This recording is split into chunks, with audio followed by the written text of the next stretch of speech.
আসসালামু আলাইকুম। জাতীয় পরিচয়পত্র বাংলাদেশের নাগরিকতা বহন করে, তাই জাতীয় পরিচয়পত্র বা নতুন ভোটার হওয়ার জন্য আপনার কি কাগজপত্র প্রয়োজন হবে, আজকের এই ভিডিওতে বিস্তারিত তথ্য আপনাদেরকে জানিয়ে দেওয়া হবে। তো বর্তমানে সকল কাজে জাতীয় পরিচয়পত্র বা এনআইডি কার্ডের ফটোকপি প্রয়োজন হয়।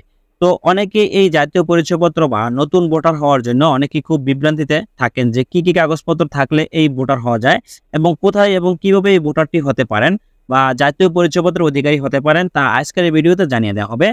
খুব সহজেই বা অল্প কিছু গুরুত্বপূর্ণ ডকুমেন্টস থাকলে আপনি নতুন ভোটার হতে পারবেন 2024 সালে। তো যে সকল প্রয়োজনীয় কাগজপত্র প্রয়োজন হবে নতুন ভোটার হওয়ার জন্য, প্রথমত আপনার প্রয়োজন হবে অনলাইন জন্ম নিবন্ধন সনদ, যা আপনার নিজ ইউনিয়ন পরিষদ বা পৌরসভা বা সিটি কর্পোরেশন অফিস থেকে আপনার সংগ্রহ করতে হবে। অনলাইন জন্ম সনদ অবশ্যই প্রয়োজন হবে। তো অনলাইন জন্ম নিবন্ধনের ফটোকপি, তারপর পিতা বা মাতার জাতীয় পরিচয়পত্রের ফটোকপি, তারপর হচ্ছে চেয়ারম্যান কর্তৃক প্রত্যয়নপত্র।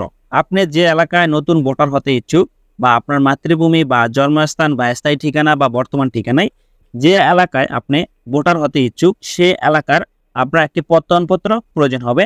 তো এই প্রত্যয়নপত্র নিজ ইউনিয়নের চেয়ারম্যান কর্তৃক হতে হবে, অথবা কাউন্সিলর কর্তৃক হতে হবে, বা অথবা সিটি কর্পোরেশন কর্তৃক হতে হবে। যার জন্য যেটা প্রয়োজন সেখান থেকে আপনি স্থানীয় চেয়ারম্যান কর্তৃক প্রত্যয়নপত্র সংগ্রহ করতে হবে। আপনি যদি শিক্ষিত হয়ে থাকেন তাহলে অবশ্যই আপনার শিক্ষাগত যোগ্যতার সনদের ফটোকপি, যেমন মাধ্যমিক স্কুল সার্টিফিকেট বা অষ্টম শ্রেণী বা এইচএসসি, আপনি যে সার্টিফিকেটের অধিকারী সেই সার্টিফিকেটের ফটোকপি প্রয়োজন হবে। তারপর আছে আপনার অঙ্গীকারনামা, আপনি যে কখনো কোথাও ভোটার হননি এই মর্মে আপনার একটি অঙ্গীকারনামা প্রয়োজন হবে। তারপর আছে যদি রক্তের গ্রুপ পরীক্ষা করা থাকে তাহলে অবশ্যই রক্তের গ্রুপের ফটোকপি। তারপর আছে বিদ্যুৎ বিলের কাগজ, আপনি যে এলাকায় বা যে গ্রামে ভোটার হতে ইচ্ছুক সেই গ্রামের বা সেই ফ্যামিলির কারো আপনার একটি বিদ্যুৎ বিলের কাগজ প্রয়োজন হবে, অথবা জমির পর্চা থাকলে দিলেও চলবে, না দিলেও চলবে।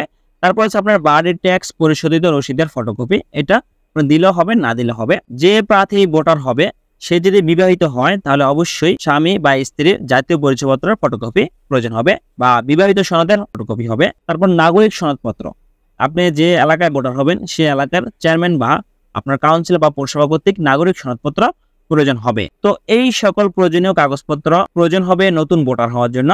এবং যেটা সবচেয়ে গুরুত্বপূর্ণ বিষয় সেটা হলো আপনার ভোটার হওয়ার আবেদন কপি প্রয়োজন হবে। আপনি চাইলে হাতে থাকা স্মার্টফোন দিয়ে নতুন ভোটার হওয়ার জন্য অনলাইনে আবেদন করতে পারেন, বা যে কোনো কম্পিউটার দোকান থেকে বা উদ্যোক্তা অফিস থেকে আপনি আবেদন কপি নিতে পারেন সংগ্রহ করে। আপনার প্রয়োজনীয় কাগজপত্র দিয়ে আপনি অনলাইনে ভোটার হওয়ার জন্য আবেদন কপি সংগ্রহ করবেন।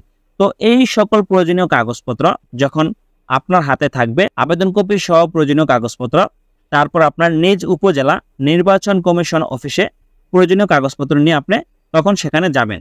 সেখানে যাওয়ার পর আপনার সকল কাগজপত্র যাচাই বাছাই সম্পূর্ণ হওয়ার পর আপনার ছবি, স্বাক্ষর, ফিঙ্গার এবং চোখের রেটিনা তথ্য তারা নেবে।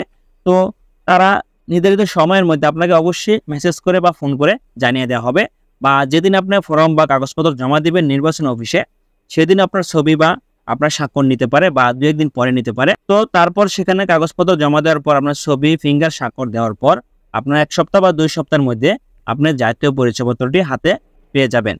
তো এই সকল প্রয়োজনীয় থাকলে আপনি 2024 সালে খুব সহজেই আপনি নতুন ভোটার হতে পারবেন। তো আশা করি বুঝতে পারছেন।